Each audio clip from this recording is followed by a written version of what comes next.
네, 오늘은 BMW 13번째 시간 창세기 1장으로 풀어보는 숫자의 비밀인데요. 그 중에 오늘은 5에 대해서 알아보도록 하겠습니다. 5는 은혜와 율법의 숫자라고 제가 적었는데요. 왜 이게 은혜와 율법의 숫자인지 우리가 알아보도록 하겠습니다.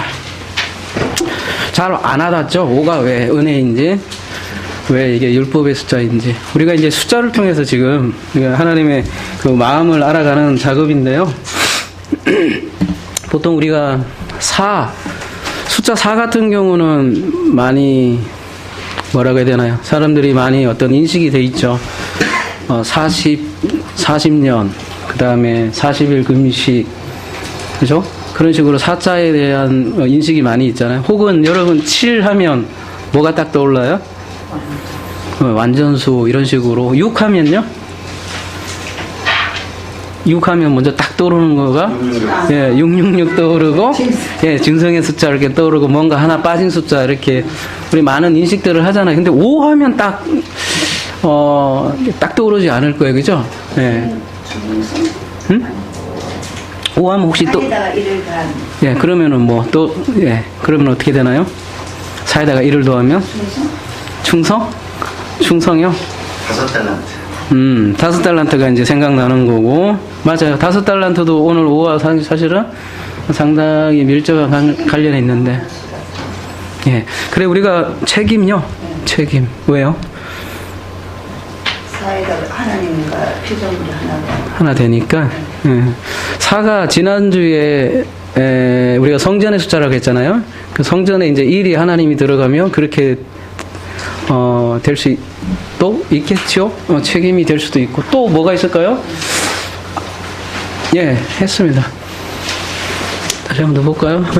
지난주에 안 들어가서. 근데 아무튼 우리가 어떤 5에 대해서 미국 국방성은 오각형으로 돼서 펜타곤이잖아요. 그죠? 그리고 이제 별이 오각형이고, 그 5에 대한 해설이 사실 참 많아요. 근데 우리가 중요한 거는 성경에서 이걸 어떻게 보냐가 중요하죠. 세상에서도 사실은 1, 2, 3, 4, 5, 6, 7 숫자 갖고, 숫자를 많이 얘기하죠. 특별히 도가에서도 숫자로도 많이 얘기하는데, 우리는 성경에서 근거하는 그걸로 그 숫자를 다뤄야 된다는 것이죠. 그래서 그 성경에서 말하는 그 숫자를 알 때 성경을 해석하는 많은 도움이 돼요. 들어가기 전에 제가 이제 밴드에 여러분 그 두 아이의 그림을 제가 이렇게 띄웠잖아요. 그러니까 많은 사실 의견들이 나왔어요. 그래서 이 두 아이의 그림을 그려놨더니 두 아이의 차이가 무엇입니까? 제가 이런 질문을 했더니 또 저의 이렇게 뒤통수를 이렇게 뭐라고 해야 됩니까? 왜 차이를 내려고 하느냐? 왜 우리는 모든 것을 하나로 보는 사람들인데 왜 두 개로 보려고 하느냐? 이렇게 얘기하시는 분이 있어요. 근데 그 얘기도 참 맞는데 아니에요. 우리가 차이가 있는 건 있는 거예요. 여러분, 그래서 창세기 2장에 하나님께서 둘로 구분을 한 거예요. 그죠? 근데 이제 그 둘로 구분을, 우리가 차이까지도 못 보면 우리는, 맹인이 되는 거죠. 근데 분명히 차이는 있는 거예요. 자, 우리 그러면은 이 그림에서 차이는 그냥 눈에 보이는 차이로 한번 그냥 드러나는, 해석을 하지 마시고, 그냥 드러나는 아이의 생김새나 이런 걸로 봐서 어떤 차이가 보여요? 그쵸. 얘는 일단 잘 살죠. 양말도 잘 깨끗한 거 신었고, 머리도 노랗고, 때깔이 흐르고, 배도 볼록해갖고 잘 먹고, 잘 먹는 아이 같아요. 그냥 그림으로 봐도, 그죠? 오른쪽에는요? 일단 양말도 없고, 그죠? 옷 봐봐요. 그죠? 옷 보면? 촌티도 나고, 저 어렸을 때 보는 것 같아요. 근데 옷을 이렇게 기어 입고, 그죠? 얼굴도 좀 부어 있는 것 같기도 하고, 이렇게 누구한테 맞았나, 그것도 모르겠고. 하여튼, 오른쪽에는 되게 가난한 아이로 이렇게 보여요. 그죠? 그게 이제 부자와 이렇게 가난한 자. 많은 사람들이, 그래서 이거에 댓글을 달았어요. 우리 성도님들이. 그래서 참, 다 맞아요. 원래 그림이라는 건 본인이 보는 대로 받는 것이겠죠. 근데 저는 이 그림을 통해서 성경 말씀의 어떤 장면이 보이더라고요. 무슨 장면이었냐면 부자와 나사로라는 그 말씀 텍스트가 확 들어오는 거예요. 이 부자, 제가 이제 성경에서 말하는 부자 해서 이렇게 또 밴드에 올려놨잖아요. 그래서 이 부자는 항상 성경에서 말하는 부자는 다른 게 부자가 아니라 그 율법을, 그러니까 성전으로 자기 재물, 그러니까 성경에서 말하는 재물이라는 거는 의거든요. 그러니까 성경으로 자기 의를 쌓는 사람들을 부자라고 하는 거거든요. 그래서 왼쪽에 또 우리가 보는 측면이긴 하지만 얘는 또 오른쪽이고 얘는 왼쪽이잖아요. 근데 왼쪽에 있는 이 부자는 이 애플이죠. 애플 사과인데, 그죠? 오늘 우리 주제 5자예요. 또 우연히. 근데 이 애플이라는 그 개념을, 그러니까 그 말을, 여기서 이제 어떤 분은 로고스라고 표현을 했어요. 그죠? 그 사과라는 그 로고스를 뭘로 먹지도 않네요. 이미 배가 불러서, 그죠?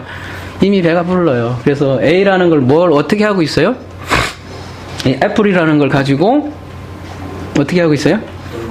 그렇죠. 유희하고 있죠. 놀고 있죠. 가지고 장난치고 있고. 그래서 옆에 있는 애 보고 A는 이거야. 얘야, 이거 한번 봐라. 이렇게 얘기하는 친구가 왼쪽의 친구죠. 마치 요즘의 신학자들이나 옛날의 바리새인들처럼, 그죠? 야, 율법이란 이런 거야. 응? 이거 가져. 그런데 오른쪽의 아이는 어때요? 얘는 정말 가난해요. 근데 이 애플로 개념으로 먹지 않고 실제로 지금 애플을 먹어요. 그죠? 그래서 우리가 말씀을, 로고스를 이제 우리에게 하나님께서 다 주셨는데, 개념으로만 그냥 갖고 노는 사람들이 있고, 개념으로만 하나님을 아는 사람들이 있는데, 여기 오른쪽은 정말 푸토코스한 자예요. 정말 마음이 가난한 자고, 실제로 가난한 사람이에요. 이 가난한 사람만이 이 말씀을 진짜 자기 마음으로 먹는 거죠. 그러니까 이 성경 말씀을 로고스로 먹는 게 아니라, 진짜 그때 레마로 먹게 되는 거죠. 그러니까 저는 안 먹고 이미 세상 것으로 배부른 자고, 이 친구는 비록 눈으로 볼 때는 우리가 되게 가난한 자지만 얘는 진짜를 사과를 먹는다는 거죠. 우리 이 시간이 됐으면 좋겠어요. 비록 우리가 5라는, 그죠? 숫자를 여러분에게 이제 제가 성경에서 말하는 바를 비록 로고스로 줄 수밖에 없잖아요. 근데 이거를 여러분이 이 레마로 다 받으셔서, 그죠? 이 아이처럼 그 하나님의 마음이 내 마음이 돼야 되는 거거든요. 그냥 문자로 우리가 받을 게 아니라 이 시간이 그렇게 됐으면 좋겠다 싶어서 이걸 좀 나눴습니다. 네. 안 꺼도 돼요. 이거는 잘 보이니까 잘 보이죠? 이러면 이쪽에서는 또 화면에서는 또 잘 안 보이는 거 아니에요? 잘 보여요. 괜찮아요? 비디오는? 지난주에 권사님이 하나 질문을 해서 짚고 좀 넘어가야 될 것 같아서요. 그때 내 생물이 뭐냐 이렇게 말씀을 하셨었어요. 근데 제가 일일이 다 언급을 못 드렸어요. 왜냐하면 그냥 결론 내기도 그렇고 지금도 결론을 내기가 어려워요. 왜? 지금 이 그림이 유명한 브루흐잘 사본 그리스도 보좌와 내 생물이라는 그림인데요. 바덴주립 도서관 독일에 있는 1220년의 그림인데요. 그리스도와 그 양쪽에 있는 그 생물 그림이에요. 그래서 지난주에 그러면 이 생물이 어떤 생물이 있냐면 그 에스겔도 그렇고 요한계시록에도 그러고 보면 사람 같은, 그죠? 사람, 그 다음에 사자, 라이온, 그 다음에 송아지, 소나 송아지, 하여튼 그 다음에 독수리, 이렇게 네 생물로 이렇게 제시되었잖아요. 에스겔도 그렇고 요한계시록에도. 이제 권사님께서 여쭤본 거는 저는 그냥 크게만 얘기했잖아요. 이 네 생물은 우리가 사자에 대해서 배웠잖아요. 지난주. 사라는 건 뭐예요? 성전, 세상을 뜻하는 거란 말이에요. 사부터 드디어 땅의 숫자란 말이죠. 3일째까지는 하늘의 숫자인데 하늘의 뜻이 땅에서부터 이루어지는 게 이제 사란 말이에요. 그래서 우리가 동서 남북이 있는 거고 추나 추동이 있는 거고 그래서 4부터는 이제 드디어 땅의 숫자 있는데 이 내생물이라는 거는 이 모든 피조물의 대표들이죠. 근데 그 성전 우리가 천사에 대해서도 나눴잖아요. 사실은 에스겔에서 에스겔이 본 게 천사잖아요. 근데 천사를 하필이면 내생물로 표현이 된단 말이죠. 그래서 우리가 지난주 천사를 정의하기를 어떻게 했어요? 하나님께서 그 보이지 않는 하나님께서 우리와 소통하기를 원하시잖아요. 그 소통하기 위해서 구약 때부터 이미 계속해서 우리에게 계시를 했단 말이에요. 계속 계시를 했어요. 그래서 어떤 사람에게는 환상, 어떤 사람에게는 천사, 어떤 사람에는 그래서 그 구체적으로 쓰잖아요. 여호와, 말라크. 또 그거보다 더 구체적인 거는 성전이라는 실체로 아예 줬단 말이죠. 성경에서는 그거를 천사라고 그래요. 그리고 그 에스겔의 환상은 그 성전의 그 환상 본 거를 천사라고 표현을 한 거고요. 그래서 결국은 그 천사가 내생물로 들어간 거고, 그러면 우리 신약 시대에 그 복음서가 제가 천사라고 얘기를 했잖아요. 하필이면 그 뭡니까? 왜 사복음서로 이 처음에 정경화 과정을 했겠냐 이거죠. 정경화 과정이 저기 BC 4세기나 가서 이제 정경으로 딱 세팅을 했단 말이에요. 66권을. 근데 이 사람들이 왜 복음서도 되게 많았단 말이에요. 3복음서 할 수도 있고 6복음서 할 수도 있는데 왜 4복음서를 했냐 하면 지금 보시다시피 여기 이레네우스죠. 이레네우스가 200년 넘어가잖아요. 100년 안에 살았던 사람인데 실제로 이렇게 해석을 했단 말이에요. 마태복음을 사람으로, 그러니까 사람이라고 표현된 에스겔이나 계시록에 그 사람을 마태복음으로 해석을 했고, 이레네우스는 사자를 요한복음, 그 소를 누가복음, 그 다음에 마가복음을 독수리로. 이거 얘기하자면 되게 복잡해요. 왜 그렇게 해석했는지를. 뭐 마태복음은 또 틀리잖아요. 어거스틴은 또 마가복음을 사람이라고 하고 마태를 마태복음이 왜 왕의 그리스도를 많이 강조하잖아요. 그래서 라이온이다. 그리고 아타나시우스는 또 이렇게 얘기하고요. 제롬은 마태가 인간이고 마가가 사자고, 이렇게 각각 초대 교부들 시대에는 내생물이 각자 이게 누구다라는 것 갖고 굉장히 많이 싸웠어요. 근데 제롬 이후에는 제롬 거를 많이 받아들였고, 중세 시대에는 이게 이거다라 갖고 굳이 논쟁을 안 하고 그냥 이제 넘어갔다는 거죠. 그래서 우리가 알아야 할 거는 이런 것 같아요. 그러니까 마태복음은 우리 또 여러분 그 보수주의, 그러니까 합동에서도 이걸 많이 얘기하시는 목사님 있어요. 총회장이신 분 누구도 뭐 마가가 인자를 강조하니까 인간이다, 그죠? 그 다음에 마태복음을 또 이제 그 왕을 강조하니까 사자다. 또 새로운 이론이, 새론을 들여서 합동 쪽에서 또 보수적인 분이 그렇게 얘기하거든요. 그래서 끝이 없는 것 같아요. 그래서 제가 응답을 못했고요. 또 하면 안 될 것 같은 게 그런 거죠. 중요한 건 뭐냐면, 초대 교부들이 이 내생물을, 그러니까 내생물을 천사로 알았고요. 그리고 이 사복음서를 전체를 천사와 연결을 했다는 게 중요하다는 거예요. 그래서 이 천사가 우리 내생물을 이 정도로만 알으면 여러분 충분할 것 같아요. 인간은 누구예요? 뭐를 대표해요? 모든 만물을 다스리는 자를 대표하잖아요. 그 다음에 사자는요, 짐승 가운데 가장 힘이 세고 들짐승 중에 왕이 사자거든요. 그 다음에 소는요, 응? 소는 우리가 아까 뭡니까?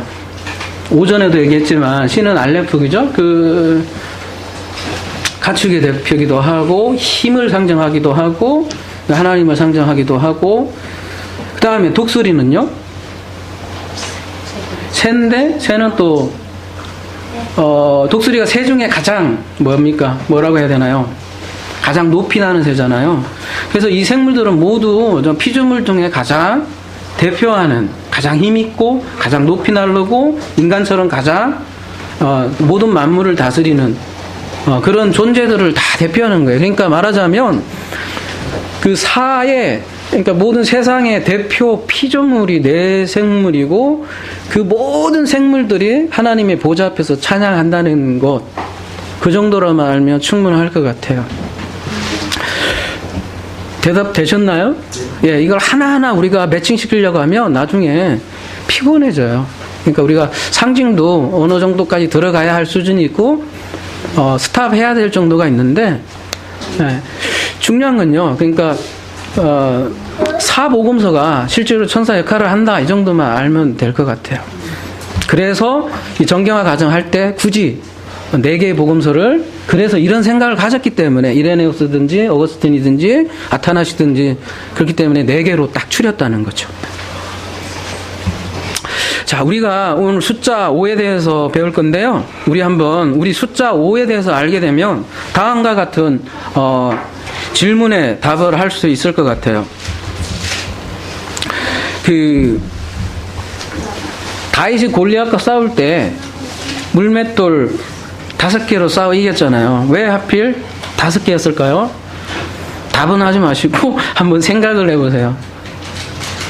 아니면 여러분 이미 알고 계신가요? 또 두 번째, 우리 고린도전서 14장 19절 한번 볼까요? 고린도전서 14장 19절.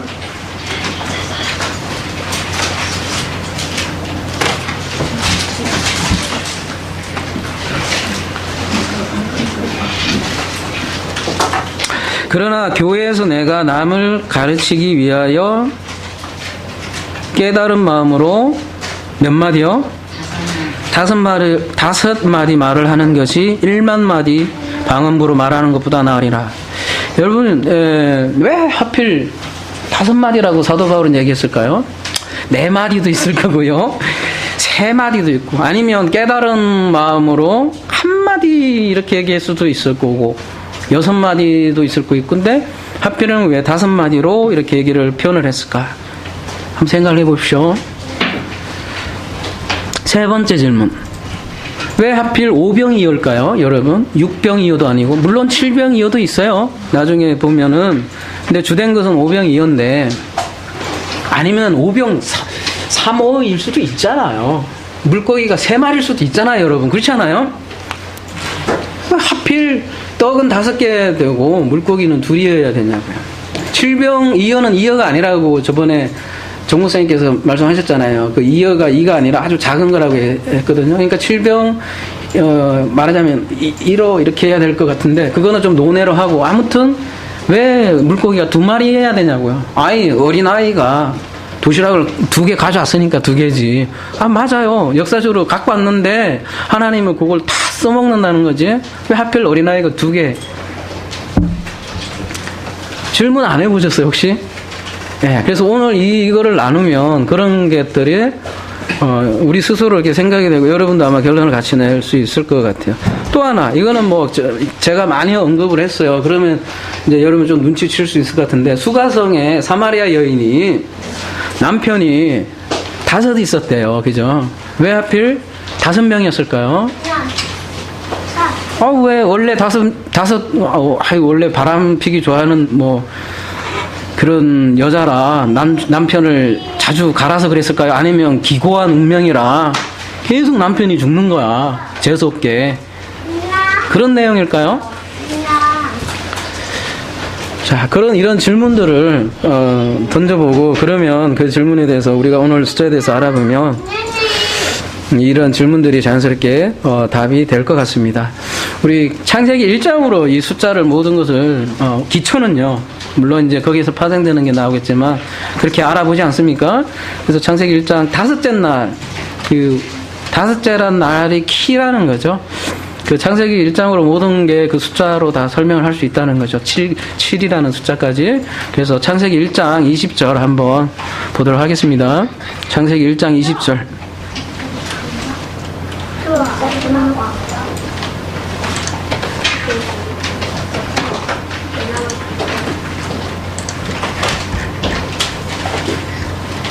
하나님이 이르시되 물들은 생물을 번성하게 하라. 땅이 하늘에 궁창에는 새가 나르라 하시고 하나님이 큰 바다 짐승들과 물에서 번성하여 움직이는 모든 생물을 그 종류대로 날개 있는 모든 새를 그 종류대로 창조하시니 하나님이 보시기에 좋았더라. 하나님이 그들에게 복을 주시며 이르시되 생육하고 번성하여 여러 바닷물에 충만하라. 새들도 땅에 번성하라 하시니라. 저녁이 되고 아침이 되니 다섯째 날이라. 여러분, 우리 창세기가 그동안 계속 다루었듯이 단순히 그 우주 창조 얘기만 아니다라는 것이죠. 더 중요한 거는 우리를 재창조하시는 과정을 그린 거라는 거죠. 그래서 창세기 1장 2절은 우리가 흑암으로부터 출발을 한다고 그랬어요. 그죠? 말하자면 무적행으로부터 출발을 한다고 그랬어요. 그죠? 그래서 그 무적행인 인생들을, 말하자면 지옥인 인생들을 놀로부터 시작을 해서 재창조하는 과정이 창세기 1장이고, 그러한 그 구속의 과정을 약속한 언약장이라고 그랬어요. 그렇게 봐야 됩니다. 근데 우리가 창세기에 그 구조가, 여러분 대칭 구조로 돼 있는 거는 모두 다 아시죠? 이거 뭐 보수신학에서도 얘기하는 거고, 그죠? 이게 중요해요.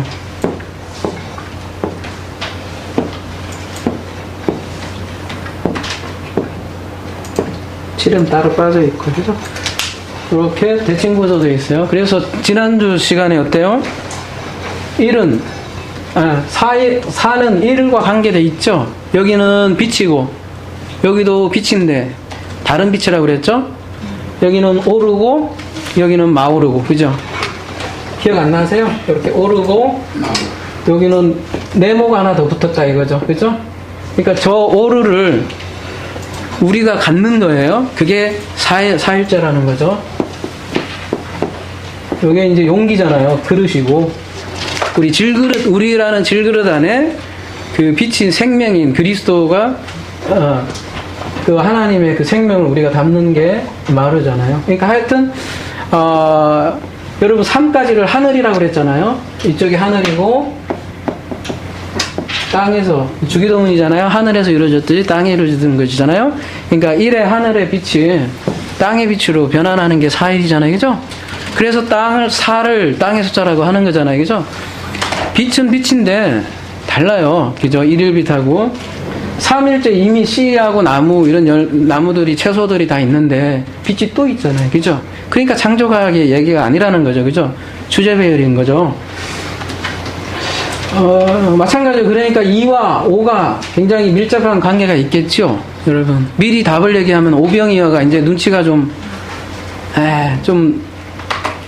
오늘 아마 5를 다 못할 것 같아서 이미 미리 답을 드려도, 정말 은혜가 넘치면 다 끝날 것 같고요. 근데 내용이 무지 많아요. 제가 5가 사실은 연구하면 연구할수록 사실 되게 많더라고요, 생각보다. 그래서 5는 그 이튿날하고 관련이 있겠죠, 여러분, 당연히. 그 다음에 6은 3하고 관련이 있겠죠. 이렇게 크게 일단은 보시면 이해가 좀 도움이 될 것 같아요. 이 일의 주된 내용은 뭐예요? 이제 뭐 하도 들어서, 그죠? 이와 아래잖아요, 그죠? 그리고 인물, 아랫물, 물로 표현을 하셨잖아요, 그죠? 어쨌든 이와 아래를 구분을 하셨어요, 하나님께서, 그죠? 그래서 5일째 등장하는 게 이와 아래의 생물이 이제 나타나는 거고, 구체적으로 위에는 뭐가 탄생된 거예요? 위에는 새가 있고, 아래는 뭐예요? 물고기도 있고,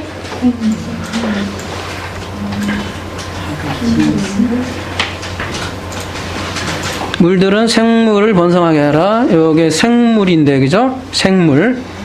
맞죠? 생물. 1장 20절만 먼저 다뤄볼게요. 1장 20절. 우리 원어로 갑시다, 이제. 오늘은 좀 차분히 해서 안 되면 다음 주까지 하는 걸로 하겠습니다. 욕심부리니까 안 되더라고요.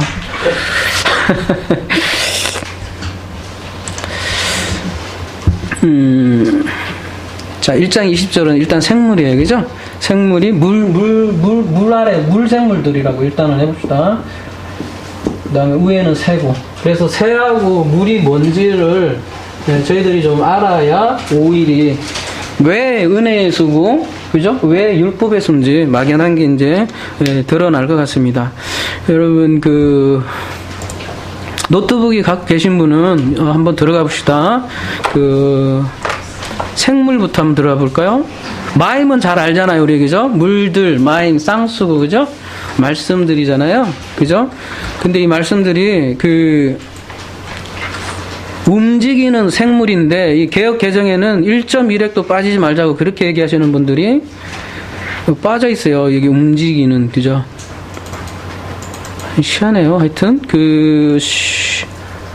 쉐레츠 있죠, 쉐레츠. 그거 한번 들어가 보세요. 8318이잖아요. 그죠? 미생물이 움직이는 물이 귀다, 움직이다 이렇게 했는데 움직이는 건데 8317에서 유래했다고 그랬잖아요. 아, 이거 보이시죠? 네, 여러분 봐가면서 확인하면 돼요. 그죠? 이거 있으니까 좋네요. 우리 날마다 좋아지네요. 참 감사합니다. 하나님께 참 감사하고 문명의 이 길을 이렇게 누릴 필요도 있겠죠. 자, 8317 들어가 보면 보여요? 샤라츠인데 꿈틀거리다, 우글거리다. 이 풍부하다, 그리고 풍부하게 뭐예요? 양육하다. 그러니까 우글우글 기글기글 그냥 우글 하는 거 그런 건데 이제 보이는 걸로는요, 그죠? 물들이 막 우글우글 하게 하래요. 막 살아 움직이고 막 여러분 꼼장어 있잖아요. 막 물 그런 게 보이는 거고요. 이제 그게 이제 로고스고 안에 함축된 의미는 뭐냐면 풍부하게 양육시키다 이런 뜻이 있잖아요. 왜 그러냐면 뒤에 풍부하게 양육과 관련되어 있는 게 생물 한번 들어가 봅시다. 생물 네페시 우리가 그 다음에 네페시 하야 이렇게 돼 있는데요. 우리 아까 네페시하고 루아흐하고 이렇게 최종은 루아흐 최종의 상태는 우리가 루아흐를 받아야 되는데 그 루아흐로 가기 전에는 먼저 네페시를 줘요. 아담에게도 보면은 창세기 2장 7절에도 보면 네페시를 먼저 주고 여러분 놀랍게도 이 짐승들도 성경에서는 네페시 하야라고 하잖아요. 똑같이. 자, 아담이 기름 붓는 장면에서도 네페시 하야가 되었더라 얘기해요. 볼까요? 창세기 2장 7절에도 보면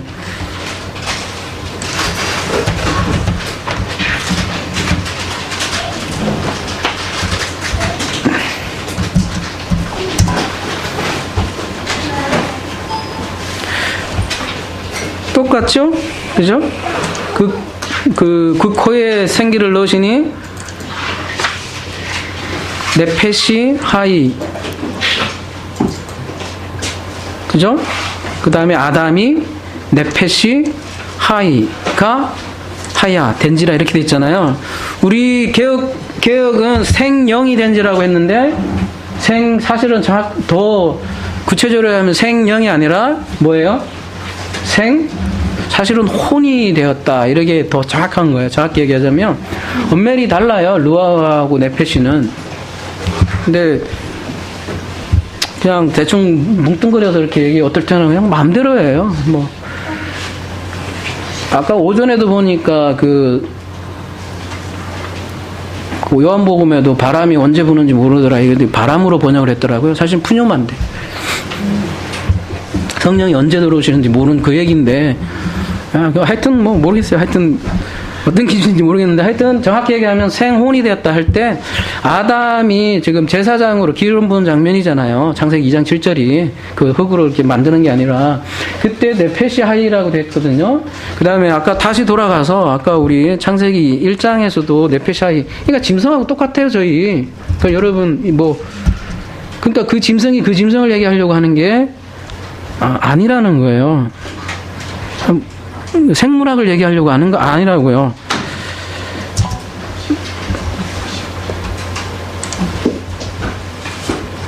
다시요. 물들은 물들이 뭐예요? 말씀이잖아요. 그죠? 말씀은 아까 그 풍성하게 양육을 하여 네페시 하야가 칼 미알료잖아요. 명령으로 번역을 했는데, 그죠? 명령도 아니잖아요. 하나님이 아마르 하되 물들은 내가 교육을 해서 네페시 하야로 내가 만들 거야. 예? 여러분 명령으로 번역했지만 칼 미왈레 그냥.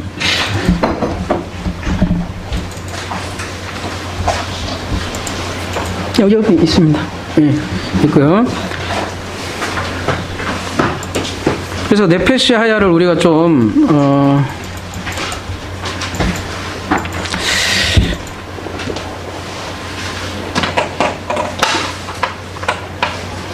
그냥 할까요? 그냥 이걸로 있으니까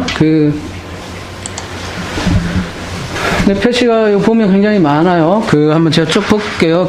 생물, 동물, 뭐 신체, 숨, 생물, 욕망, 기쁨, 뭐 좋아요. 다 이런 거 다 좋은데 아까 우리가 어린아이가 5개로 개념으로 이렇게 주는 거는 이렇게 봐야 돼요. 그냥 이렇게 개념으로. 소리예요. 그러니까 네페시는, 그러니까 우리가 혼 이렇게 하면, 그러니까 홀령, 영혼 뭐 이렇게 해놨는데 생물, 동물 이렇게 이런 다 뜻들은 소리라고요. 소리. 그러니까 하나님의 그 의미가 아니라고요. 그걸 참 잘 이해해야 될 것 같아요. 하나님께서는 소리, 그러니까 그냥 우리 문자라는 걸 주고, 여러분, 우리가 뭐 아주 단적인 예로,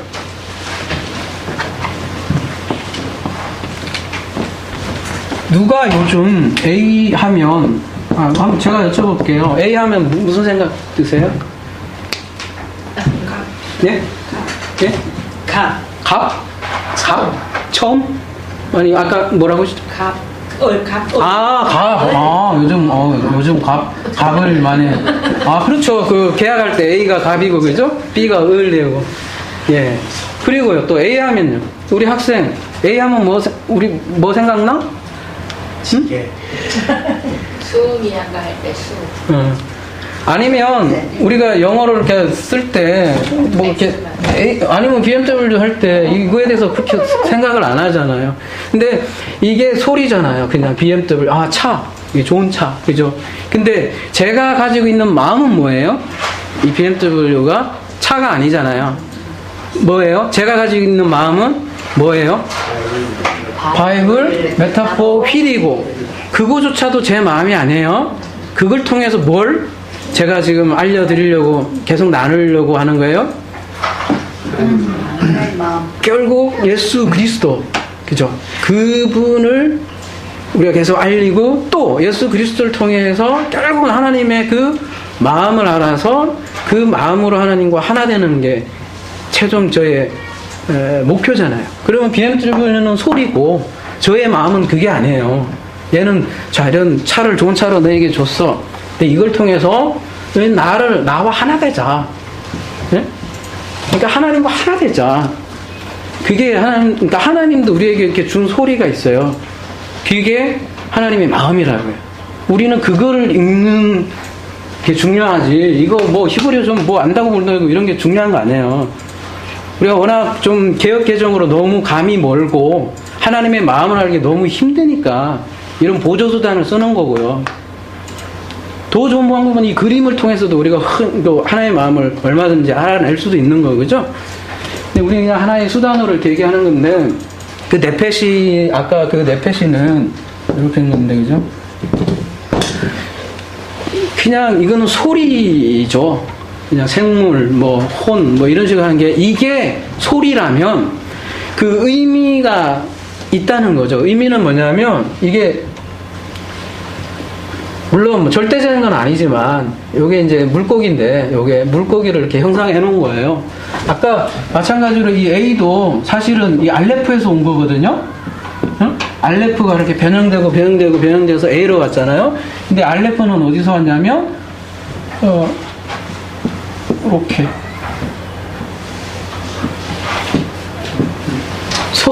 소에서 알레프가 된 거예요. 이렇게 너무 이제 많잖아요. 이제 하나님이 우상을 새기지 말라 하니까 히브리인들이요. 그 이집트에서는 소 그림으로 이게 상형 문자를 했는데 이제 이거를 이제 우상 섬기지 말라 하니까 이거를 이게 형상을 다 없애고 핵심되는 것만 이렇게 근데 소머리 요거만 했는데 요것도 형상인 거예요. 그죠? 그래서 요것도 없애고 이렇게 가운데 요게 머리고 요게 뿔 이렇게 다른 게 알레프거든요. 그러니까 이거는 근데 또 소인데 이 소는 소가 아닌 거예요. 그 당시 소는 소가 하나님인 거예요. 하나님. 그 당시에는. 근데 하나님인데 이 사람들이 바보라 이 보이는 소를 하나님으로 믿은 게 아니라 그냥 일종의 심볼이에요. 우리 십자가하고 똑같아요. 응? 바보라 하나님 이렇게 숭배한 게 아니라 그 사람들도 알아요. 너무의 하나님을 알았어요. 근데 그 하나님을 상징할 방법이 없으니까 소를 택해서 그죠? 멤피스의 그 아피스라는 그 형상을 이집트 사람들이 우상을 섬겼다고요.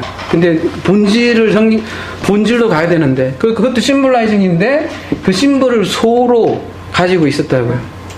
근데 묘하게 하나님께서 그 소로 아까 오전에도 대략 나눴지만 왜 하나님께서 소로 희생제사를 드리라고 했겠어요? 그죠? 뭐겠어요? 너희들이 알고 있는 그 소가 하나님이라고 알고 있는데 그 소가 하나님이 아니야? 그거 알아라 해서 소로 희생제사 드리라고 한 거라고. 왜 하나님께서 희생제사 그 모든 그 세계에서 다 드리는 희생제사를 굳이 드리라고 했겠어요? 그죠? 그거 알아먹으라고. 그거 하나님이 아니야? 그걸 통해서 진짜 본질의 나를 알아라. 보이지 않는 게 내가 진짜 하나님이야. 그거 알려주려고 소 드리라고 하는 거잖아요. 너희들이 알고 있는 소 죽여라. 우리 시대의 소는 누구예요 그러면? 응? 응? 십자가보다 더 본질적인 분이 있어요. 우리 예수예요. 똑같아요. 여기에다가요. 소에다가 예전에 치장을 했잖아요. 이 귀걸이로 치장을 막 했어요. 그 금으로 만든 소가 아니라 살아있는 소 위에다가 그 금고리에다가 이렇게 쫙 치장을 한 게 출애굽 때 숭배한 신이라고요. 오늘날 여기에다가요. 바로 치장을 해서 그죠? 이분만 섬기고 있잖아요. 잘 생각해 보시라고요. 예수 섬기는 의미가 어떤 건지. 오전에도 얘기했지만 사순절 때마다 이분 죽이고 또 부활 때 살리고 죽이고 살리고 여기다 또 치장을 하잖아요. 그 찬송가 가사 잘 보세요. 그런 거 저 안 택해요. 여러분 눈치챘는지 안 챘는지 모르지만 왕으로 섬기잖아요, 이분을. 근데 예수님께서 분명히 그러셨거든요. 길이라고요. 어쨌든 썰이 길어졌는데 하나님은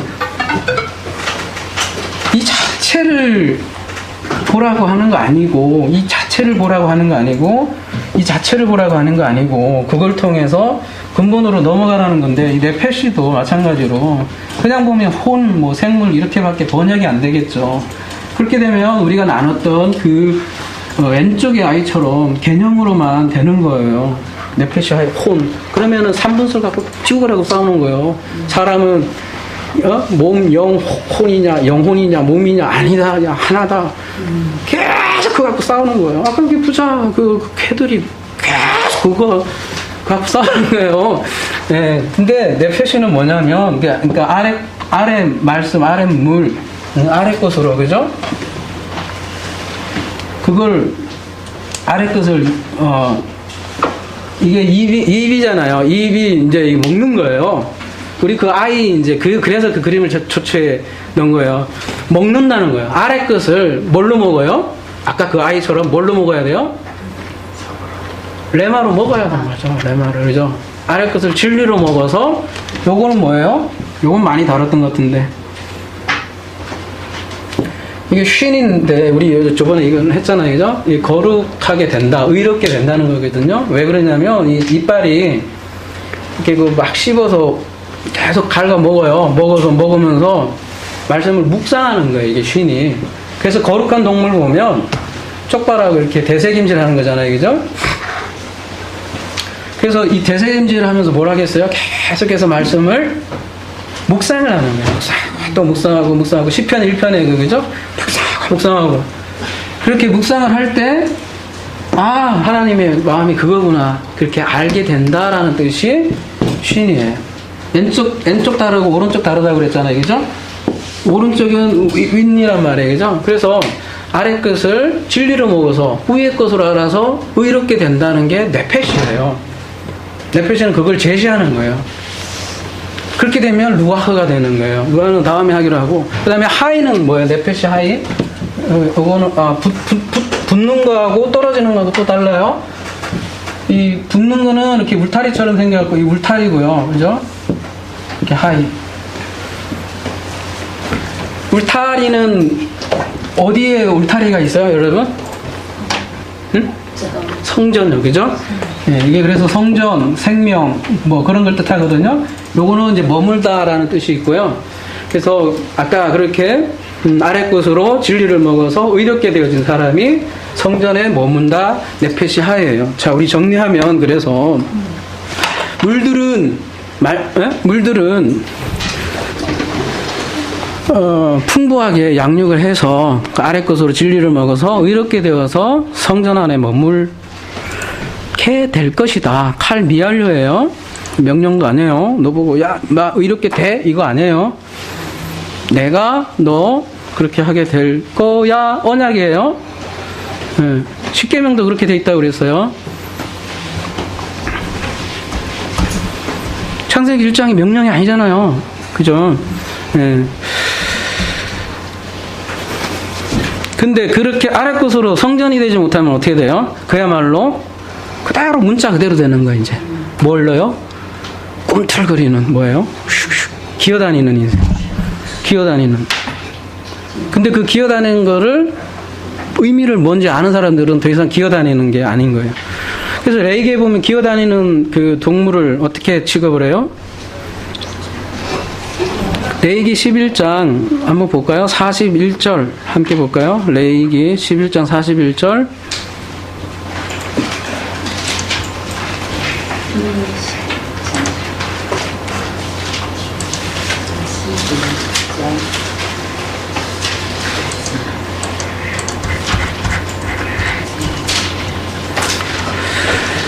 땅에 기어다니는 모든 길짐승은 가정한 즉 먹지 못할 것이 못할지니. 그죠? 뭐 또 기어다니는 게 뭔 죄가 있어요. 그죠? 하나님께서 다 보기에 좋다고 그렇게 해놓은 건데, 그러니까 하나님께서 뭘 가르치려고 그러시는 거예요?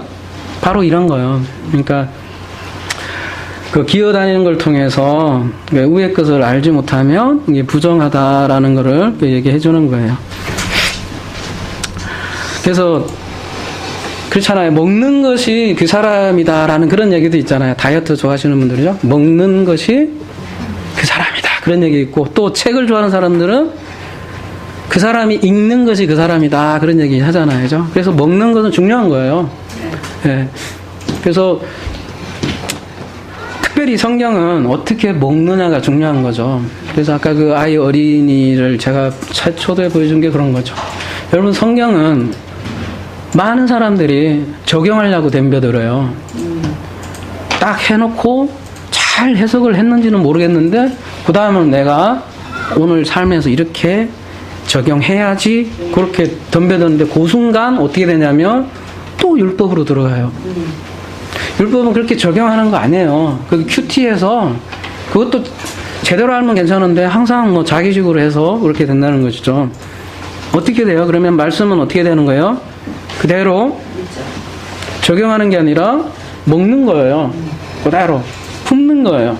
근데 말씀 그대로 먹는 게 아니라 아래 것, 귀는 것을 통해서 위의 것으로 먹어야 되는 거예요. 이걸로. 그래서 그렇게 될 때 오를 통해서 이를 알게 되고 이를 통해서 일로 하나님과 하나 되게 넘어간다는 것이거든요. 뒤에 설명할지 모르겠는데 시간이 없어서 그게 5달란트, 2달란트, 1달란트예요. 그렇게 되라고. 근데 1달란트가 돼야 되는데 그걸 안 하니까 어떻게 돼요? 충성하지 못한 자라고 돼 있잖아요. 근데 충성도 우리 말이 그렇게 돼 있는데 피스토스예요. 막 열심히 충성 이것도 아니에요. 그러니까 믿음인 자가 안 된 거죠. 그 존재가 안 되는 거죠. 그래서 말씀은 먹는 거예요. 그냥 품는 거고 되는 거고 적용하려고 하는 게 아니라는 거죠. 그래서 그래서 주님께서 오신 이유가 있어요. 이렇게 기어다니는 인생에게 뻐둥거리잖아요. 그런 사람들은 기어다니잖아요. 들짐승이고 부정한 짐승인데 그 짐승들에게 덮어주시려고 오시는 분이 이제 새가 등장해요. 그 다음에 그래서 한번 새를 봅시다. 그래서 다시 창세기 1장 20절 새 오픈인데요. 그죠? 한번 보세요.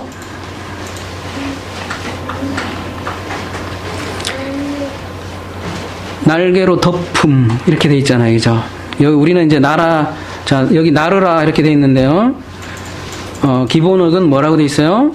덮다. 뭐 나라는 그냥 겉으로 보기에는 날아가다가 또 되겠지만 또 근본적인 의미는 사실은 덮어버리는 거예요. 이렇게 성전 개념이에요. 사실 창세기 1장은 우주 창조 개념이라기보다는 겉으로 보면 이렇게 막 날아다니는 걸로 번역이 돼 있잖아요. 근데 원어로 보면 그 새가 뭐예요, 여러분? 우리 많이 공부했잖아요, 이제 새가. 응? 성막, 성전. 성막이 그렇게 생겼잖아요. 이렇게 보면 이렇게 그죠?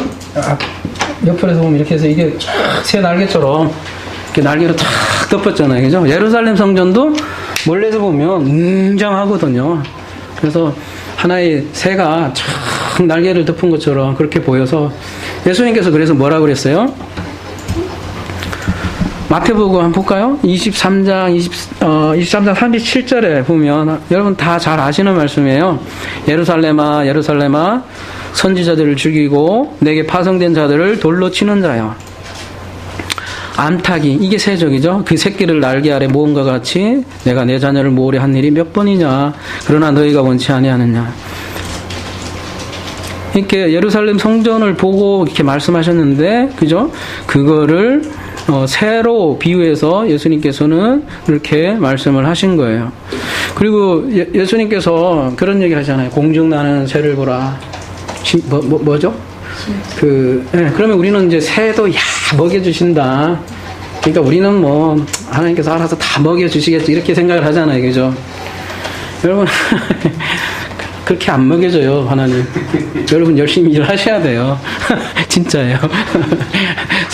하나님은 상식에 벗어나지 않고요. 그 얘기하는 게 아니라 그 새가 성전이에요, 성전. 그거는 이제 우리 산상손 할 때 자세히 하겠지만, 그러니까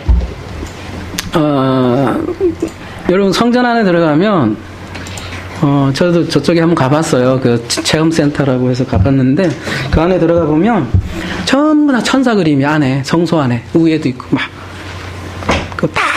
그 그림이 전부 다 천사로 가득하게 이렇게 수놓아져 있어요. 그래서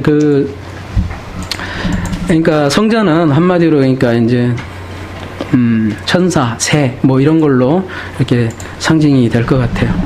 근데 나르라 이렇게 돼 있잖아요. 나르라 어디예요? 땅 위에 그리고 파님 궁창 하늘에 라카 궁창이에 이 파님도 또 이 번역이 안 돼 있잖아요. 그죠? 참 우리나라 성경 대한민국 만세야.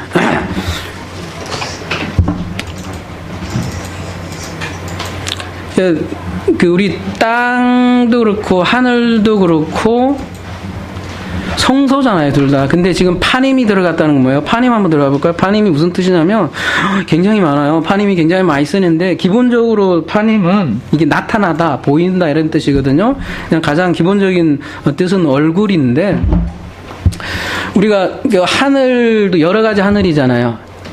근데 지금 파님 위에 하늘의 궁창의 파님이잖아요. 그러면 이 하늘이 어떤 하늘인지 이 파님 때문에 아는 거예요. 그죠? 하늘은 쌍수잖아요. 성소가 있고 지성소가 있잖아요. 근데 지금 하늘들의 파님이라고 했으니까 지성소입니까? 성소입니까? 응?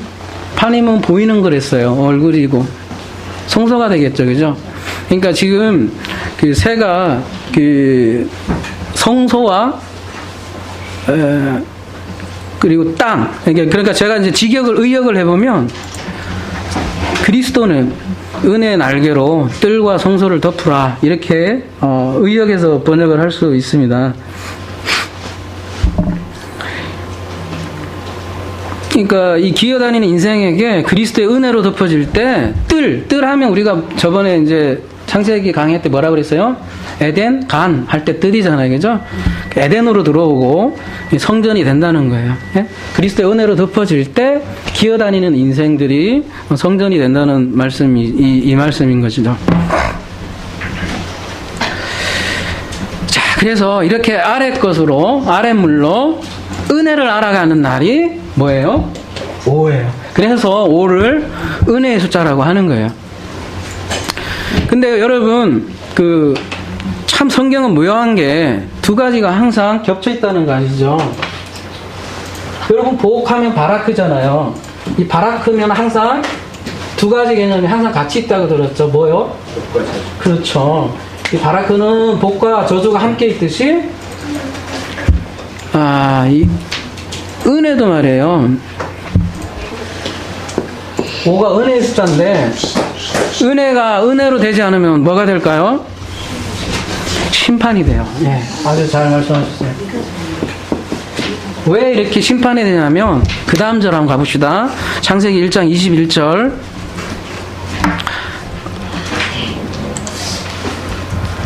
자, 하나님이 이제 위에 거는 아마로 하신 거예요. 그러니까 위에 건 그냥 이제 계획을 하고 계셨던 거고 이제 여기는 바라 실질적으로 한 거예요. 근데 어떻게 했냐면 시간 관계상 다 보기는 그렇고 큰 물고기만 봅시다. 큰 물고기 우리 많이 다뤘죠? 여기 화면 한번 보세요. 탄닌, 바다 뱀, 괴물, 용, 바다 괴물, 뱀, 뭐 이렇게 돼 있죠. 8577, 그죠? 네. 8565 한번 볼까요? 8565. 탄에서 이게 유래한 건데, 그죠? 8565와 동형 이렇게 돼 있잖아요. 그죠? 8565 한번 가볼게요. 길게 하다. 괴물, 바다뱀, 들깨 이렇게 되는데, 기본적으로 탄이란 뜻은 좀 이렇게 긴 거예요. 이제 이 괴물은 괴물인데, 이놈이. 긴 거예요. 어쨌든. 그러면은 뭘까요? 뭐에 제일 가깝까요? 이거는 큰 바다 짐승은 굉장히 이제 포괄적으로 이렇게 번역을 하신 건데, 그대로, 원어대로, 뉘앙스 그대로 하면 뭐 어떻게 돼요? 응? 그렇죠. 용에 가까워요, 사실은. 아니면 긴, 뱀, 용, 예. 뱀에 아마 하여튼 무진장 긴 뱀? 이 정도가 될까요? 그래서 요한계시록에 보면 옛 뱀이 나오잖아요. 그죠? 한번 가볼까요? 요한계시록 12장 9절. 우리 한번 가볼까요? 요한계시록 12장 9절.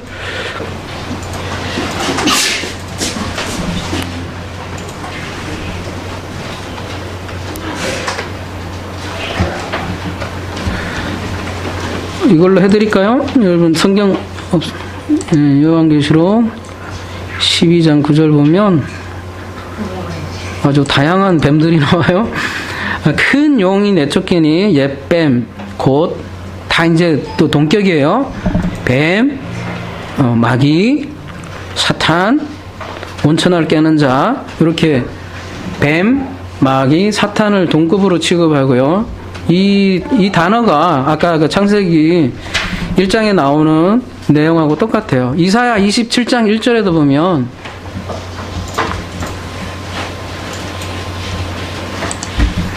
이사야 한번 가볼게요. 이사야 27장 1절에 가보면 그날에 여호와께서 그 견고하고 크고 강한 칼로 날랜 뱀, 그죠?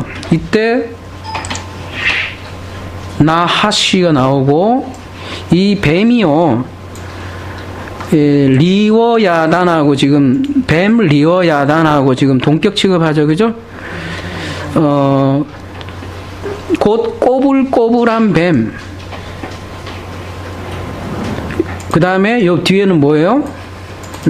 탄닌. 바다에 있는 뭐예요? 용. 뭐 이런 식으로 전부 다 고놈이 고놈들이에요. 그래서 이 뱀은 다음 6 할 때 좀 다루기로 하죠. 666 할 때 다루기로 하고 이거 하면 세월 다 갈 것 같아요. 그래서 5라는 그 의미를 우리가 이것 때문에 놓칠 수는 없으니까 다음 시간에 자세하기로 하고요. 자,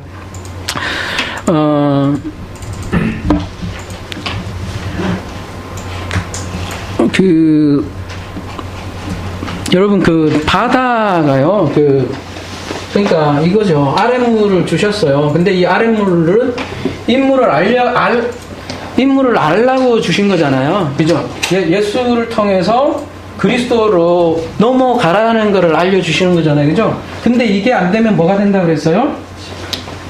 이거를 이렇게 되면 은혜가 돼요. 그러니까 바다는 얼마나 좋아요. 물고기 많고, 그죠? 우리 양식이 되잖아요. 근데 이게 이렇게 못 넘어가면 얘가 하늘로 못 가고, 여기가 새잖아요. 여기가 새로 지금 상징이 되는데, 여기는, 바다 짐승이 되는데, 그야말로 바다 짐승이 되는 거죠. 이렇게 알지 못하면 심판이 되는 거예요. 그러면은, 이 새가 아까 뭐라고 그랬어요? 은혜의 날개를 덮는 새였거든요. 그 다음에 밑에 물도, 네펫이, 그러니까 이렇게 아래 끝으로 그 진리를 먹어서 의롭게 되는 생물들이었거든요. 네펫이 하얗게 막 기는 생물들이었고, 우리에게 그 생명의 보고였는데, 이 생명의 보고를 그냥 아래 끝으로만 취하면 뭐가 되냐면 뭐요? 탄닌이 된다는 거죠. 진짜 뭐요? 용, 뱀, 마귀, 사단 뭐 이런 것들이 다 된다는 거죠. 요거는 다음 시간에 한다고 했어요. 이게 실제로 이게 어떻게 바뀌냐? 새만 오늘 좀 이 밑에 짐승은 진짜 짐승 다음에 하기로 하고요. 새만 좀 거슬러 올라가 봅시다. 새는 심판의 새예요. 이게 이 새가 참 좋을 때는 이게 은혜의 새인데, 그래서 5가 이제 율법의 은혜의 수기도 하지만 이제 율법은 아직도 가지도 못했어요. 그렇지만 이 심판의 수도 되는 거예요. 그래서 한번 봅시다.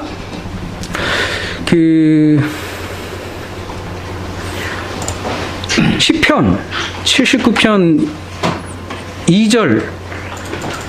이제 좀 제가 목이 좀 그러니까 누가 한번 시편 79편 2, 3, 4를 누가 한번 읽어봐 주시겠어요? 새가요 타락하면 맹금류가 돼요. 여러분 시체 뜯어먹고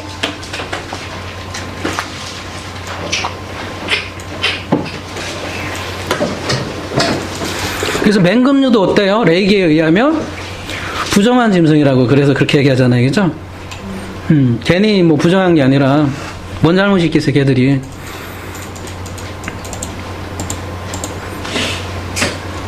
시편 79편 2, 3, 4 누가 한번 멋지게 한번. 그들이 주의 종들의 시체를 공중의 새에게 밥으로 주의 성도들의 육체를 땅의 짐승에게 주며 그들의 피를 예루살렘 사방에 물같이 흘렀으나 그들을 매저하는 자가 없었나이다. 우리는 우리 이웃에게 비방거리가 되며 우리를 에워싼 자에게 조소와 조롱거리가 되었나이다. 예레미야 5장 27절 제가 한번 읽어드릴게요. 세상에 새들이 가득하며 너희들이 속임이 가득하도다. 그러므로 너희가 번창하고 거부가 되어. 신명기 28장 26절 제가 읽어드릴게요. 내 시체가 공중의 모든 새와 땅의 짐승들의 밥이 될 것이나 그것들을 쫓아줄 자가 없을 것이며. 이거 말고 굉장히 많은데요. 요한계시록 19장 17절 18절 한번 가볼까요? 제가 다 생략하고요. 우리 요 전에 거는 지난주 한번 다뤘었어요. 혼인잔치 할 때. 이제 그 뒤에 이어서 나오는 건데, 그러니까 혼인잔치가 다른 게 아니에요. 지금 그 죽어서 가서 그런 혼인잔치가 아니라 지금 생생하게 일어나는 일들이거든요. 그 혼인잔치 뒤에 나오는 내용인데, 또 내가 보니 한 천사가 태양 안에서 맞나요? 아, 이게 개혁이구나. 또 내가 보니 한 천사가 해에 서서 공중에 나는 모든 새를 향하여 큰 음성으로 외쳐가라되 와서 하나님의 큰 잔치에 모여 왕들의 고기와 장군들의 고기와 장사들의 고기와 말들과 그 탄 자들의 고기와 자유한 자들이나 종들이나 물론 대소하고 모든 자의 고기를 먹으라 하더라. 아, 뒤에 계속 먹는 얘기 나오는데 그만할게요. 그래서 이 잔치는 혼인잔치하고 묘사됐는데, 우리가 흔히 생각하는 그런, 뭐라 하나요? 기쁨의 잔치만 있는 게 아니에요. 동시에 벌어지는 거예요. 뭐가요? 은혜와 심판이 이루어지는 거예요. 그래서,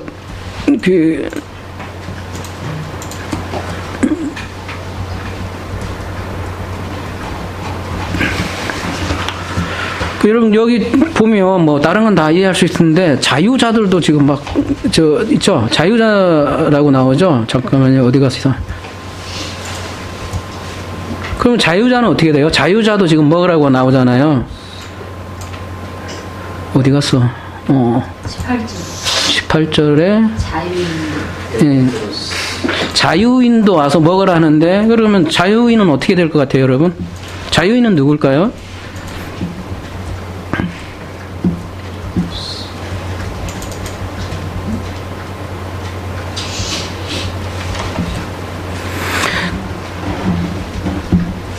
새가 왔어요. 심판의 새가 왔는데, 모든 뭐 왕들도 먹고 다 먹는데, 거기에도 자유자들도 다 같이 있어요. 그러면 자유자들은 어떻게 될 것 같아요?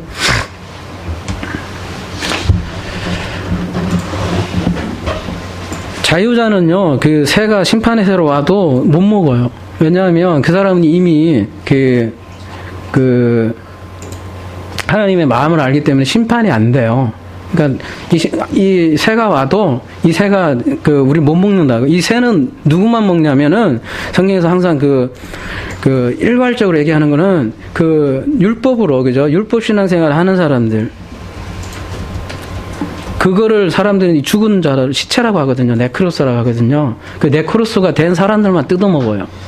근데 그 사람들이, 새가 먹으러 와도 자유자들은, 먹을래야 먹고 싶어도 먹을 수도 없는 거예요. 그러니까 새가 문제가 아니라 내가 어떤 상태에 있냐가 중요한 거죠. 근데 하여튼 그 새는 누구한테만 모이냐면은, 죽음이라 그러잖아요. 죽음이 있는 곳에 이게 모인다고 하잖아요. 그 말씀이 어디 있더라? 한번 볼까요? 죽음. 마태복음 24장 28절 한번 볼까요? 이런 사람들에게 몰려들어요. 이놈의 새는. 근데 여러분, 마태복음 24장이 종말 강화잖아요. 그죠? 그래서 우리 종말하면 먼 미래에 이런 엄청난 사건이 일어나서 거기에 왕창 시체가 쌓여서 이게 다 이러한 일이 일어날 거다 생각하는데, 아니에요. 지금 일어나는 일들이, 지금이 종말이에요, 여러분. 죽음이 있는 곳에는 독수리들이 모이니라, 이렇게 돼 있잖아요. 그죠? 죽음만 한번 볼까요? 죽음. 네, 제가 발음이 시골틱에서 주검, 푸토마, 폐허. 자, 옆에 한번 보세요. 뭐라고 돼 있어요? 생명이 없는 몸, 생명이 없는 몸, 시체. 그러니까 이 생명이 없는 거는 그냥 이런 육신적인 생명 그런 게 아니라 그냥 예수를 율법으로만 아는 그런 인생들, 그게 생명이 없다고 그래요, 성경에서는. 그래서 그런 사람들에게는 독수리들이 심판으로 임한다는 거죠. 그러니까 어때요? 아까 왕들, 장군들, 장사들, 말들, 이런 종들, 이런 사람들은 모두 어떤 사람들이에요? 그러니까 성전이 되지 못하고, 진짜 성전. 고린도전서 3장 16절에 사도 바울이 그러잖아요. 너희는 하나님의 성전이라고 그랬잖아요. 그죠? 그런 진짜 성전이 되지 못한 사람들은 가짜 성전이 되는 거예요. 그죠? 가짜 성전은 어떻게 돼요? 우리 여러분 실제로 역사적으로 일어났잖아요. AD 70년에 그 예루살렘 성전이 완전히 진짜 막 시체로 쫙 깔렸잖아요. 거기 실제로 독수리가 모이잖아요. 그죠? 근데 그거는 우리에게 보여주는 도구제이고, 그러니까 교보제고, 그걸 통해 우리의 인생을 보여주는 거잖아요. 진짜 성전이 안 된 옛성전. 옛성전이 뭐예요? 율법을 담은 우리잖아요. 그죠? 옛성전은 어떻게 돼요? 무너지리라. 그렇게 하잖아요. 근데 그 무너지는 그 도구를 누구를 쓰냐면, 이 새로 쓰는 거예요. 근데 이 양면성이 있는 거예요. 이 은혜의 새가 갑자기 맹금류가 돼버리는 거죠. 근데 이제 자유자는, 하나님이 알아서 자유케 된 사람은 새들이 와서 그 고기를 먹으려고 해도, 새가 어떻게 할 수가 없는 거예요. 그러니까 이렇게 하나님의 큰 잔치, 지금 요한계시록 19장에는 그 구원과 심판이 함께 이렇게 공존하는 거예요.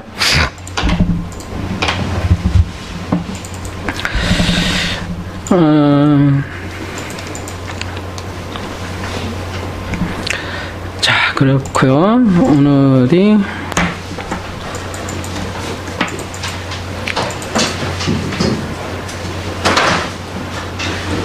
조금만 더 하고요. 다 못할 것 같은데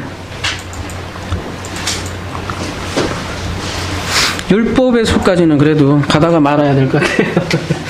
요거. 아까 우리 질문을 했잖아요. 왜 오병이어일까? 그죠? 육병 삼어도 아니고, 여러분, 오병이어 사건을 가장 잘 설명한 곳이 어디예요? 요한복음이잖아요. 그죠? 요한복음의 주된 내용이 뭐예요? 오병이어를 사건을 보여줬더니 많은 사람들이 어떻게 해요? 먹을 것만 그 표정만 보고 배부르는 것만 보는데 진짜 볼 거를 못 본다. 그 내용을 예수님께서 계속해서 가르치시는 거잖아요. 그죠? 그래서 오병이어를 통해서 가르치신 게 뭐예요? 그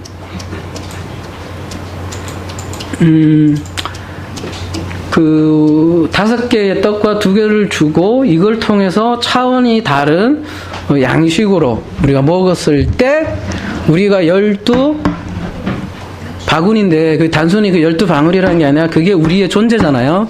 우리가 그 12아들이 된다는 게 주된 그 요한복음의 메시지잖아요. 그죠? 근데 대부분 사람들은 이 오병이어를 그냥 양식으로만 받아 먹는 거죠. 우리 요한복음 6장 26절 뭐 다 아시겠지만 다시 한번 확인사살하며 요한복음 6장 26절 한번 가볼까요?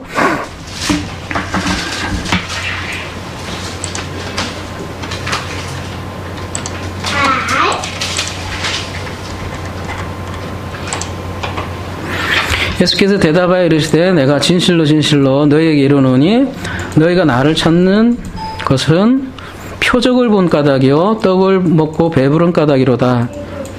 썩을 양식을 위하여 일하지 말고 영생 하도록 있는 양식을 위하여 하라. 이 양식은 인자가 너에게 주리니 인자는 아버지 하나님께서 인쳐주시니라. 그러니까 양식에도 땅의 양식이 있고 그죠? 하늘의 양식이 있다는 거예요. 근데 이 하늘의 양식은 안 보인다는 거죠. 그죠? 근데 이 표적은 또 잘 보여요. 그죠? 여러분 많은 기적, 기사 그런 신앙은 참 멋있어 보이죠. 그죠? 기적도 일어나고 근데 이런 것들은 보이지만 진짜는 안 보인다는 거예요. 그래서 진짜 신비는 말로 표현할 수도 없다는 거예요. 아침 오전에 우리가 그런 말씀 들었잖아요. 뭐라 가히 말할 수도 없는 그것이 하늘의 양식이라는 거죠. 근데 사람들은 묘하게 이런 보이는 썩을 양식만 본다는 것이죠.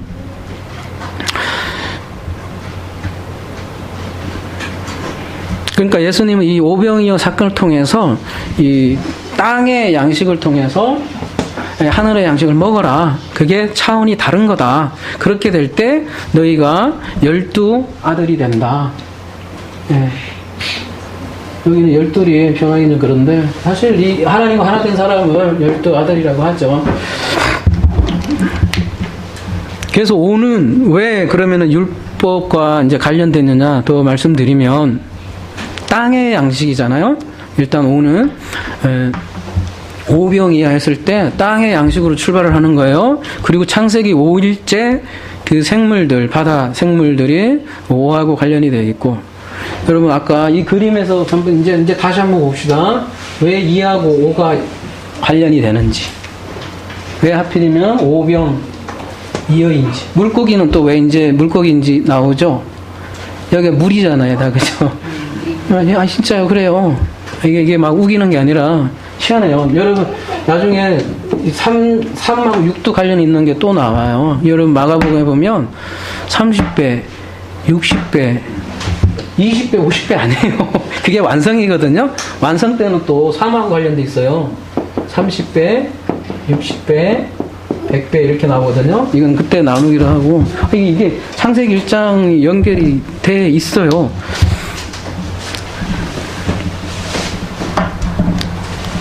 그래서 5를 통해서, 그죠? 아까 이제 달란트 했잖아요. 5달란트를 통해서 2를 알아야 되고요. 2를 통해서 요걸 알았을 때 우리가 1달란트를 받았다고 하고, 이게 모노게네스라고도 얘기하고, 얘기죠? 아까 우리 오전에 나눴잖아요. 예수님을 하나로 안았다고 얘기하는 거잖아요. 오는 또 율법의 수인 게 명확한 게, 제가 말씀드리려 하는 바로 그 모세 오경이 또 5개잖아요. 그래서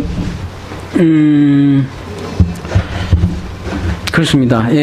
그래서 모세 오경, 우리 저 부자와 나사로 아까 이제 그 아이 그림이 있었는데, 누가복음 16장 28절 한번 가볼까요? 아까 우리 질문을 제가 드렸었잖아요. 그 누가복음 16장 28절, 부자와 나사로에서 그 부자가 그 형제가 또 희한하게 5형제야. 뭐 이건 비유잖아요, 여러분. 역사적인 게 아니라 비유로 들어 말씀하시되 이렇게 얘기하는 거잖아요. 어디까지나 비유란 말이에요. 비유 있을 때는 그게 어떤 의미를 담으려고 비유를 하신 거잖아요. 그러면은 5 있으니 뭐 그냥 5 생각 안 한다고요, 사람들은. 근데 우리가 이렇게 숫자를 이제 하는 이유는 다른 거 아니에요. 그 숫자로 뭐 어떤 그 어린아이처럼 갖고 놀자라 먹는 게 아니라 정말 하나님께서 무엇을 얘기하려고 이런 비유를 들었을까? 조금이라도 더 가까워 보려고 하는 거 아니겠어요, 그죠? 왜 부자가 형제가 4형제도 아니고 6형제도 아니고 5형제일까요? 이제 우리가 이제 이런 걸로 종합해서 볼 때 그 형제들은 뭘까요? 그러면 5형제는 독수리 5형제인가?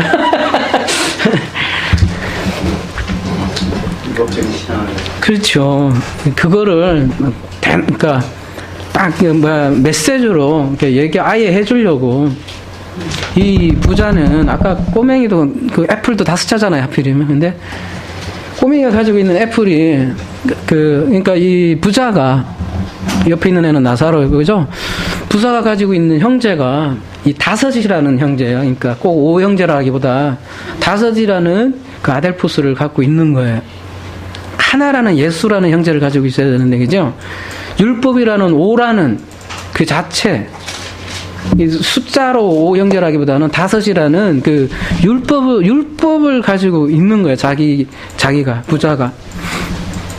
그러니까 이 사람들을 뭐랍니까? 부자가 뭐라고 그래요? 내가, 이 사람들 좀 제발 구원해줘라. 그 나사로가 좀 다시 내려가서 좀 알려줘라.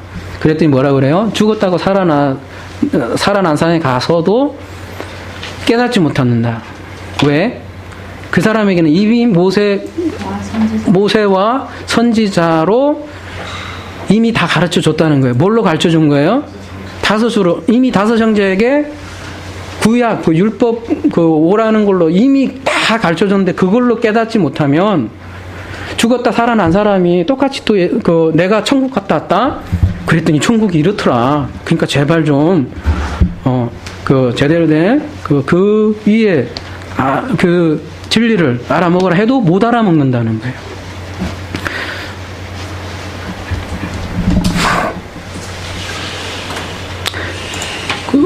그리고 수가성 여인, 왜 하필 5 남편을 그러면 이제 가지고 있을까요? 어느 정도 답이 되겠죠? 그 수가성 여인이 하필이면 5 남편을 가지고 있어요. 그죠? 그러면 그 여자가 이제 가지고 있던 남편은 뭐였던 거예요, 그러면? 그렇죠. 우리가 죄를 여러 가지로 정리할 수 있지만, 간단하게 얘기하면 잘못된 남편 가지고 있는 거거든요? 그걸 바알이라고 하잖아요? 진짜 남편을 우리가 진짜 남편하고 아까 아가서 얘기했지만 결혼하는 게 사실은 성경의 가장 큰 메타포잖아요. 하나님과 진짜 남편과 하나 되는 거, 결혼하는 거. 그게 구원인데 지금 이 여자는 완전히 어떻게 해요? 망가진 남편하고 지금 사는 거야. 그런데 예수님께서 오셔서 얘기해요.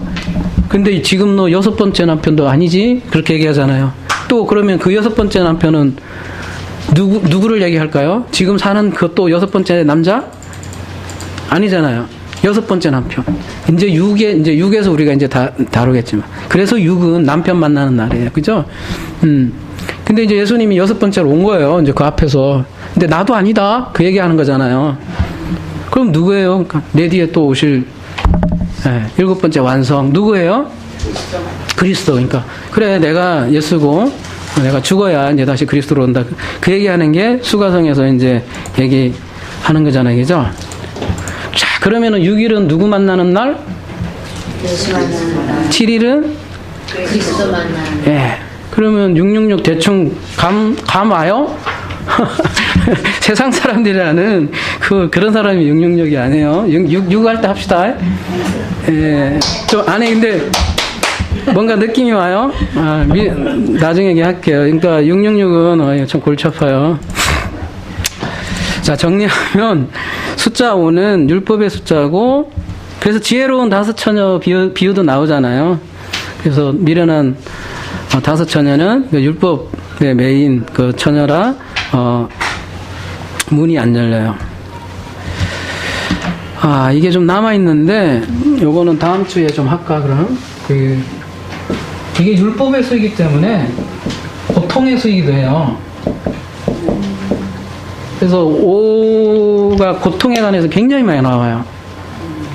그래서 이 부분 하면 좀 너무 길어지기 때문에 오늘 여기까지로 그러면 마무리하고, 왜 5가 고통하고 관련이 있는지 한번 살펴보기로 하고, 오늘 여기까지로 하고, 또 아무쪼록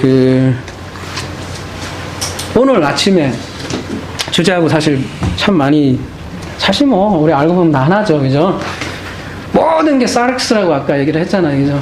근데 모든 게 사실은 이게 우리 아랫물이고, 사실은 우리에게 모든 보여준 거는 사실 그 진리 알려고 하나님께서 펼쳐놓은 계시잖아요. 그 계시를 아무쪼록 그 부자처럼 개념으로 그 하나님 아는 게 아니라 하나로, 그죠? 그 애플을 실제로 이렇게 먹어서 우리가, 그죠? 결국 하나님과 그 마음이 하나 되어서 그 하나님의 성김 안에서 누리는 저와 여러분이 되기를 소망합니다. 기도하겠습니다. 사랑이 많으신 하나님 아버지 은혜 참으로 감사합니다. 하나님 아버지, 우리 창세기 1장을 통해서 주님이 가르쳐 주신 그 5의 의미를 통해서 아버지 숫자를 넘어서 하나님의 마음을 저희들이 알아가는 그런 시간을 가졌습니다. 아무쪼록 세상의 모든 것을 통해서 당신의 마음을 알아서 우리 하나님과 하나 되어서 사랑의 관계로 삶을 누리며 또 마지막 그날까지 그리고 우리의 죽음 넘어서도 영원히 하나님과 살아가는 그런 저희들 되게 하여 주옵소서. 항상 하나님의 은혜 감사드리며 예수 그리스도의 이름으로 기도드립니다. 아멘.